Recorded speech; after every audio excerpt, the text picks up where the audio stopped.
Hoy vamos a meternos de lleno en un texto muy particular. Uno que nos presenta un verdadero rompecabezas. Sí, es bastante curioso. Tenemos frente a nosotros un análisis que examina un escrito sobre la libertad de creer, sobre el libre albedrío. Pero aquí viene lo interesante. Ajá. Ese escrito original termina con una cita de una figura religiosa, Naasón Joaquín, que, según el material que vamos a desglosar, dinamita por completo su propio argumento. Es la contradicción perfecta, la verdad. Totalmente. El texto que estamos analizando se dedica a seguir, digamos, las migas de pan para entender cómo es posible que un discurso que celebra a la libertad Claro. termine siendo, en su opinión, una herramienta para promover justo lo contrario. La sumisión. ¡Wow! Nuestra misión aquí es desarmar los argumentos que presenta este análisis sobre la manipulación espiritual, el concepto de autoridad y el libre albedrío. Siempre desde la perspectiva de la interpretación bíblica que nos da, ¿no? Siempre desde esa perspectiva. O sea que es como un análisis de un análisis. Lo que tenemos hoy es un texto que desarma pieza por pieza otro escrito, usando la Biblia como su herramienta principal. Bueno, esto suena fascinante. A ver, empecemos a desglosar esto. ¿Por dónde empieza este contraanálisis? Empieza con una idea muy potente. A ver. Que la manipulación espiritual no es una invención moderna ni un concepto psicológico del siglo XX. Ah, claro. El documento argumenta que es un pecado antiguo y que la propia Biblia actúa casi como un manual de campo para detectarlo. O sea, te da las herramientas. Exacto.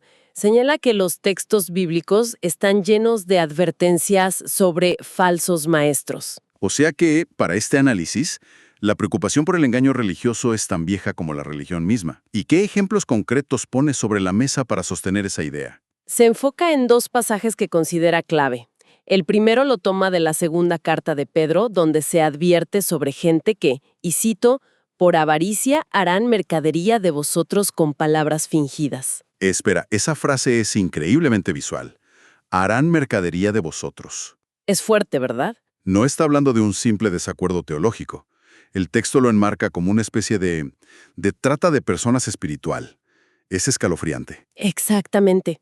El análisis se detiene mucho en esa imagen. Sugiere que no se trata de vender objetos, sino de convertir a las personas y su fe en un producto para el beneficio de un líder. Y el mecanismo son las palabras fingidas. Ese es el punto.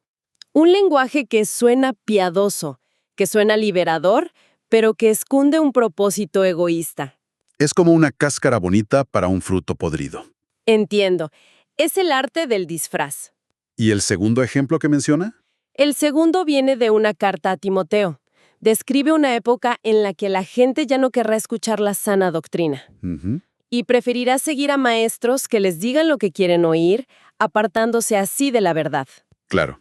Lo que nuestro material destaca aquí es que la Biblia misma anticipa esta desviación. O sea, no es un fallo del sistema, sino una vulnerabilidad humana que la Escritura advirtió que sería explotada. Entonces, el punto de partida de todo este análisis es establecer que la crítica no viene de afuera. No es una perspectiva, digamos, secular que juzga a la religión. No, para nada. Al contrario, afirma usar las propias herramientas de la Biblia para identificar algo que la misma Biblia ya denunciaba. Precisamente, sienta las bases para decir, no estamos inventando nada nuevo, simplemente estamos aplicando los filtros de advertencia que el propio texto original dice venerar. Es una jugada estratégica para enmarcar todo su argumento. Ok, aquí es donde la cosa se pone realmente buena. El siguiente movimiento en el análisis aborda el origen de la fe. Sí.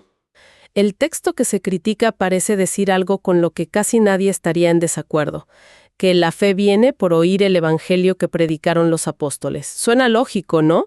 Suena perfecto. Pero el análisis que tenemos dice que justo ahí hay una trampa.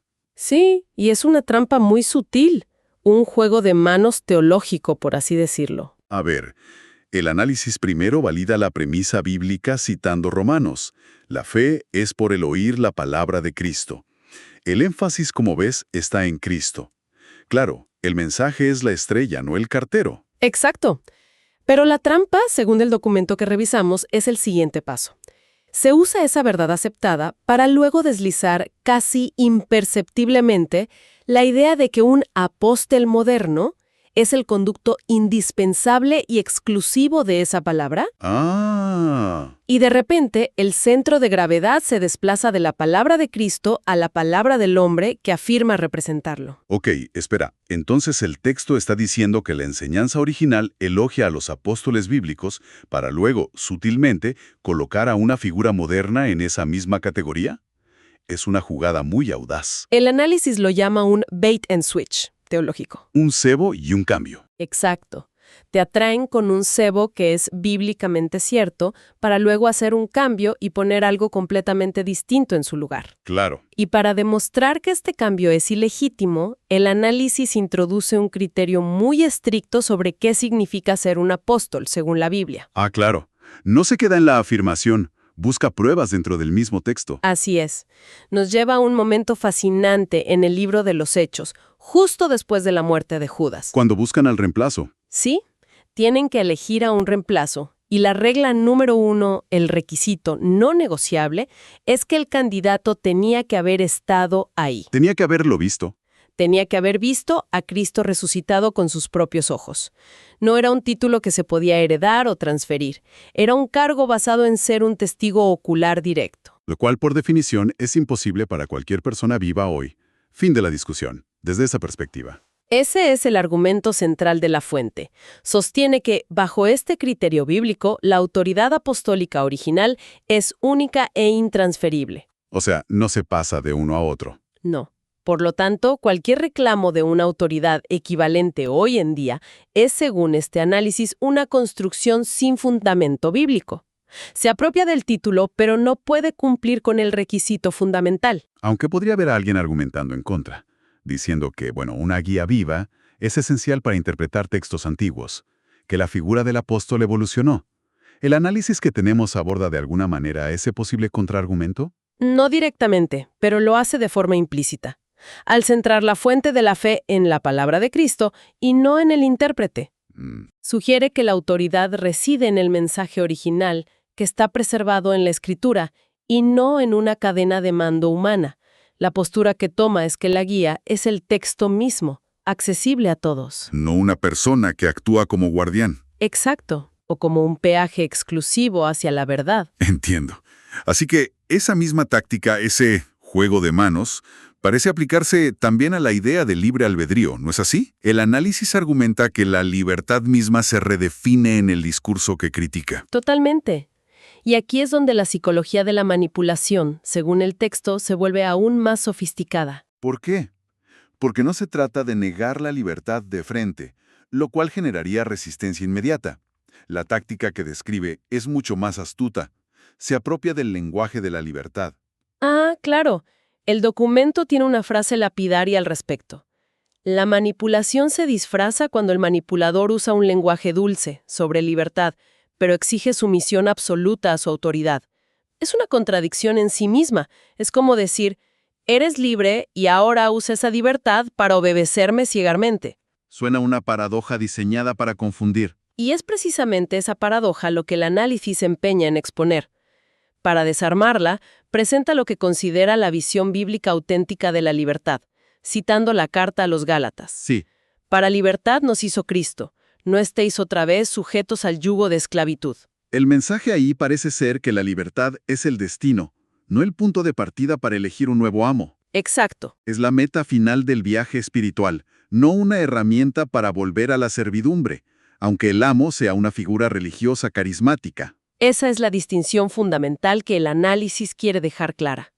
La libertad que describe en Gálatas es una liberación de la esclavitud, no una licencia para elegir un nuevo yugo. Claro. Y para que no queden dudas sobre cómo debe ser el liderazgo dentro de ese marco, la fuente cita otro pasaje de la primera carta de Pedro, que instruye a los líderes a no enseñorearse de su congregación. Enseñorearse es una palabra con mucho peso. Suena a un señor feudal, a un dominio absoluto sobre sus súbditos. Exacto.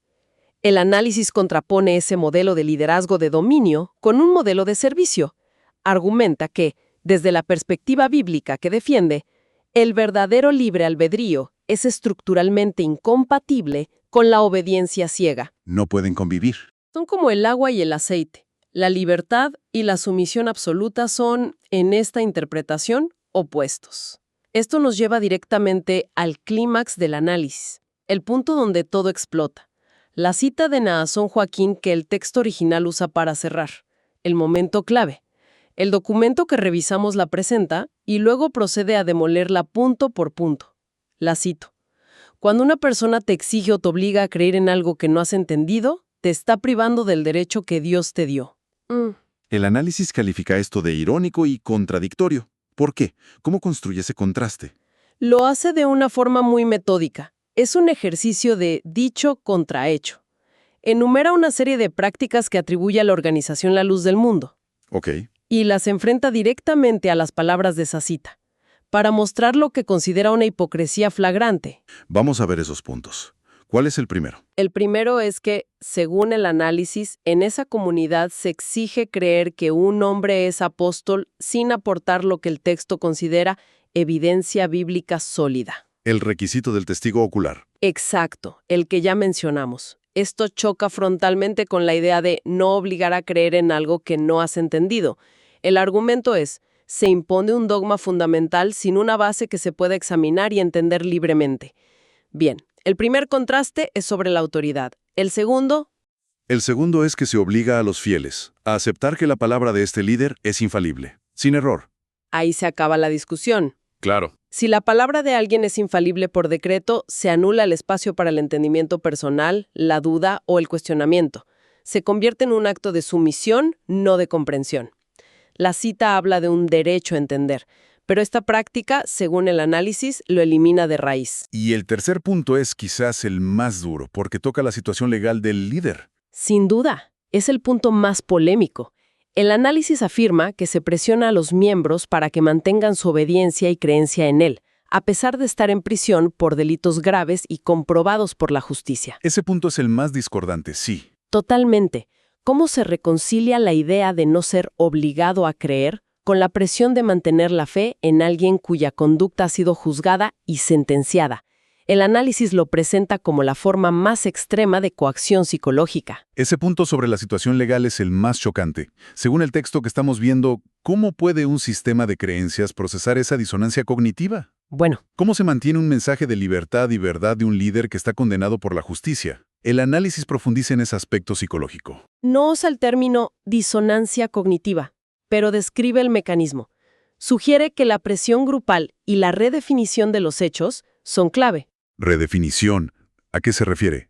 A que la situación legal del líder no se presenta como una consecuencia de sus actos, sino como una prueba de fe o una persecución religiosa. Ah, le dan la vuelta. De este modo, la evidencia externa, el juicio, la condena, se anula y se reemplaza con una narrativa interna de martirio. La obediencia se convierte entonces en una prueba de lealtad frente a un mundo hostil.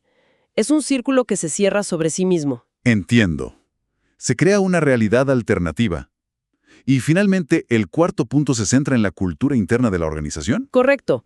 El texto afirma que la duda, el pensamiento crítico y la libertad de conciencia son sistemáticamente censurados. Claro. Cuestionar al líder o sus enseñanzas no se ve como un ejercicio del derecho a entender, sino como una falta de fe o una influencia maligna. Esto crea un ambiente que, según el análisis, es la antítesis directa de lo que predica la cita. No se puede hablar del derecho a entender en un lugar donde preguntar es un pecado. ¡Imposible! Con estos 4 puntos de contraste, la conclusión del análisis es demoledora. Sí, es tajante. Después de exponer estos contrastes, el documento concluye con una frase corta y brutal. Eso no es fe. Eso es manipulación religiosa. ¡Wow! Desde la perspectiva de esta fuente, las prácticas que atribuye a la organización no solo contradicen, sino que anulan por completo el mensaje de libertad contenido en la cita de su propio líder. Entonces, si juntamos todas las piezas de este rompecabezas, ¿qué nos queda al final? ¿Cómo sintetiza el análisis todo lo que ha expuesto? Lo resume todo en 5 conclusiones clave que presenta no como una opinión, sino como la verdad bíblica expuesta con claridad. Es la culminación de su argumento. A ver, si lo reducimos a su esencia, el documento nos está dando una especie de guía de campo para identificar este tipo de manipulación. La primera señal de alerta, por lo que entiendo, es cuando el mensajero se vuelve más importante que el mensaje. Exactamente. Esa es la primera conclusión. La fe verdadera nace en Cristo, no en hombres. La segunda señal, y esto es clave, es cuando el concepto mismo de libertad se retuerce para significar la libertad de elegir a tu propio amo. Ujú. Lo cual el análisis considera una contradicción fundamental. Sí, lo resume en su segundo punto. El libre albedrío no autoriza a ningún líder a someter conciencias. Y el método también importa. No es solo qué se dice, sino cómo se dice. Ese es el tercer punto. La iglesia verdadera instruye con la palabra, no con control emocional. Contrapone la enseñanza basada en textos y la razón con la manipulación de las emociones y la presión de grupo. Y el cuarto. El cuarto punto es la conclusión más directa y dura sobre la situación del líder. Un hombre preso por sus actos no puede ser un ejemplo de verdad ni de libertad. Y el quinto resume todo el tema. La manipulación espiritual se disfraza de luz, pero Cristo la expone.